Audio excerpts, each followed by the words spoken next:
베드로전서 1장 18절 19절 말씀으로 하나님 말씀 증거하겠습니다. 나누실 은혜의 제목은 생활 방식에서도 구원을 받으라. 생활 방식에서도 구원을 받으라는 제목으로 하나님 말씀 증거하겠습니다.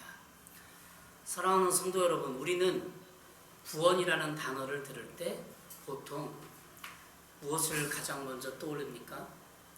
죽어서 지옥에 가지 않고 천국에 가는 것, 영원히 죄사함을 받고 영원한 생명을 얻는 것을 1차적으로 떠오를 것입니다. 그것은 움직일 수 없는 위대한 기초이자 본질입니다. 그러나 성경이 말하는 구원은 거기서 멈추지 않습니다. 구원은 죽어서만 효력을 발휘하는 미래형 티켓이 아니라 오늘을 살아가는 우리의 호흡이자 걸음걸이며 삶의 태도입니다. 삶의 태도라고 했는데 삶의 태도는 부정적인 것과 긍정적인 것으로 나눠볼 수 있어요. 그래서 구원받은 사람은 삶의 태도가 항상 대부분 긍정적이라는 거죠. 부정적인 사람이 있어요. 미래에 그 부정적, 정치에 대해서, 자기 삶에 대해서, 세계 여러 나라에 대해서, 연예인에 대해서 자꾸 부정적인 얘기를 해요. 그 사람은 아직 생활에서 구원받지 못한 사람이에요. 구원받은 사람은 천국 삶을 살아가는 그런 삶을 사는데 항상 대부분 긍정적으로 살아요. 그리고 사람도 긍정적으로 평가합니다. 긍정적인 삶은 천국의 삶인데 보상의 삶이 있기 때문에 천국에 가서 또한 이 세상에서 보상을 받기 때문에 마음의 여유가 있어요. 근데 부정적인 삶은 지옥적인 삶이잖아요. 행복한 삶이 아니라 형벌의 삶, 벌을 받고 있는 그게 부정적인 거예요. 그리고 징계의 삶이에요. 여러분 어떤 것을 선택하시겠습니까? 구원받은 삶은 현재의 삶에서도 생활 방식에 긍정적이다 얘기해 볼 수 있습니다. 오늘 우리가 함께 있는 본문 베드로전서 1장 18, 19절은 구원의 매우 독특하고도 강력한 한 가지 측면을 말해주고 있습니다. 베드로 사도는 우리가 구원받은 영역이 단지 죄의 형벌만이 아니라 우리가 살아가는 생활 방식의 영역이라고 선포합니다. 그러니까 죄로부터 받은 형벌을 면한 것이 아니라, 그래서 천국 가는 것이 아니라 우리가 살아가는 전 영역의 생활 방식까지 말하는 거예요. 구원의 영역이 있습니다. 구원의 영역은 우리의 모든 전 인생과 또 천국에서 가서 살 그런 삶을 말해요. 자, 생활 방식은 전 인생에 걸쳐서 우리가 태어나면 아동기를 거쳐요. 유년기, 아동기, 그리고 청소년기, 청년기, 장년기, 노년기를 거쳐가요. 그러니까 생활 방식이 각 삶마다 청소년이면 청소년에 맞게, 청년이면 또 노년이면 노년에 맞게 생활 방식이 이 세상에 사는 사람들과 구별되고, 내리세요. 구별되고 내가 그 생활 방식을 옳게 살아간다는 거예요. 생활 방식이 세상 사람과 똑같거나 거룩하지 못하거나 이기적이거나 죄악된 어떤 생활 방식이 아니라는 거예요. 우리가 구원받은 것은 생활 방식에도 구원받았다는 거예요. 오늘 본문 베드로전서 1장 18절은 이렇게 증거합니다. 너희가 알거니와 너희 조상이 물려준 헛된 행실에서 대속함을 받은 것은 은이나 금같이 없어질 것으로 된 것이 아니요 했습니다. 조상이 물려준 헛된 생활, 헛된 행실 이렇게 말했어요. 지난주에도 조상에 대한 어떤 죄를 회개하는 것을 설명했는데 조상이 물려준 저주는 없어요. 그런 내용보다는 십수년째 한국교회를 일으켰던 이슈가 됐던 조상의 저주가 아니라 조상이 물려준 헛된 행실이 있어요. 그러니까 습관인 거죠. 죄도 습관이에요.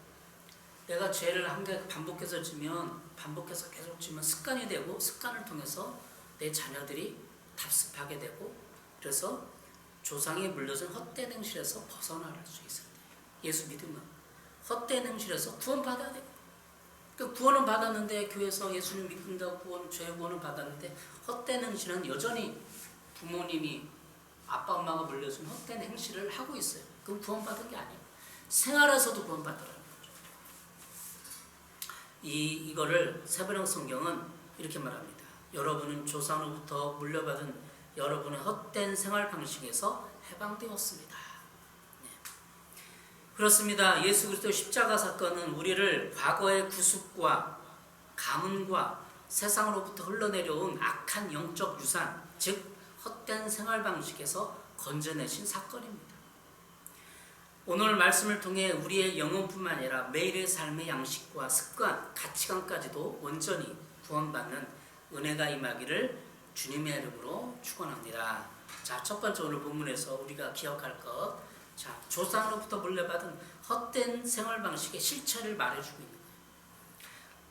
본문은 우리가 구원받기 전에 처했던 삶의 상태를 조상이 물려준 헛된 행실이라고 규정합니다. 이 헛된 헬라어 마타이오스라는 게 헛된, 이 단어는 알맹이가 없는, 결과가 없는 목적지를 상실한이라는 뜻을 가집니다. 그러니까 목적지를 상실한, 알맹이가 없는 그런 행실이 있다는 거죠. 생활 방식이. 우리가 아무리 바빠도 살고 살아가고 아무리 열심히 땀 흘려도 결국에는 썩어 없어질 것에 불과한 삶의 태도를 의미합니다. 베드로전서 1장 18절입니다. 너희가 알거니와 너희 조상이 물려준 헛된 행실에서 대속함을 받은 것은 은이나 금같이 없어질 것으로 된 것이 아니요. 세번역서 이렇게 말합니다. 여러분은 조상로부터 물려받은 여러분의 헛된 생활 방식에서 해방되었습니다. 여러분도 아시지만 그것은 금이나 금과 같은 썩어질 것으로 된 것이 아니라 이 헛된 생활 방식은 신구약을 관통하는 인간의 고질적인 문제입니다. 구약 성경을 보면 이스라엘 백성들이 애굽에서 나와가서 가나안 땅으로 향할 때 그들의 몸은 광야에 있었지만 그들의 생활 방식은 여전히 애굽에 머물러 있었습니다. 조금만 힘들면 애굽에서 고기와 부치와 마늘을 먹던 때가 좋았다고 원망했습니다. 광야에서 나왔는데 이해는 하죠.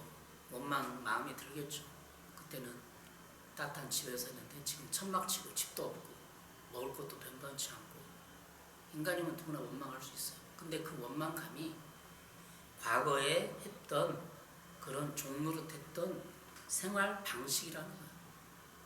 생활 방식을 말하고 있는 거예요. 수백 년 동안 종노릇하며 뼈에 사무친 노예 생활 방식, 염려와 원망의 체질이 대를 이어 물려 내려온 것입니다. 선지자 에레미야는 이 대물림의 죄의 체질을 향해 이렇게 탄식했습니다. 예레미야 13장 23절 구스인이 그의 피부를 표범이 그의 반점을 변하게 할 수 있느냐? 할 수 있을진데 악에 익숙한 너희도 선을 행할 수 있으리라. 세번역 성경이 이렇게 말하고 있어요. 에티오피아 사람이 자기의 피부의 색깔을 바꿀 수 있느냐? 표범이 자기의 반점을 다르게 바꿀 수 있느냐? 만약 그렇게 할 수 있다면 죄악에 익숙해진 너희도 선을 행할 수 있을 것이다. 사람이 피부를 바꿀 수 없잖아요. 표범이 자기의 털에 난 이 반점을 바꿀 수 있을까요? 없죠. 가문과 환경을 통해 흐르는 죄의 관성과 습관과 헛된 습관은 인간의 자생적인 노력이나 교육 혹은 도덕적인 결단으로 결코 끊어낼 수 없다는 절망적인 선언입니다. 인간은 그렇게 바꿀 수 없다. 성경 말하고 있어요.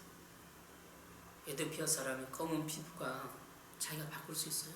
못 바꾼다는 거죠. 인간의 노력은 안 된다는 거예요. 우리의 생활 방식을 말하는데 그래 결혼할 때 청정년기 얘기했죠. 청소년기, 청년기, 도년기 결혼에 대해서도 생활 방식이 바뀌어야 돼요. 근데 우리가 좋은 배우자를 얻으려고 막 찾잖아요. 자꾸 찾아서 막 이리 찾고 저렇게 찾고. 그러니까 못 바꾸니까 인간은 자기 습관을 못 바꾼다고 아니까 좋은 여자, 좋은 남자를 찾으려고 하는 거예요. 우리 집안은 다혈질이야. 원래 다혈질이야. 우리 가문은 대대로 재물에 집착해. 내 환경이나 환경이나 모양이니 이렇게 거칠게 살 수밖에 없더라고 말하며 조상과 환경에 물려준 부정적인 가치관, 중독의 습관, 음란과 거짓의 행실을 정당화를 합니다. 그러나 성경은 바로 이 헛된 생활 방식이 우리가 반드시 구원받아야 할 대상이라고 지적합니다. 기독교 안에만 이 생활 방식을 바꿀 수 있다 얘기하는 거예요. 다 성경을 지금 역설적으로 표현하는 거예요. 못 바꾼다. 그런데 신앙 안에서 예수 그리스도 안에서 바꿀 수 있다 이렇게 역설적으로 말하는 거죠. 생활 방식을. 그렇다면 이 뿌리 깊은 헛된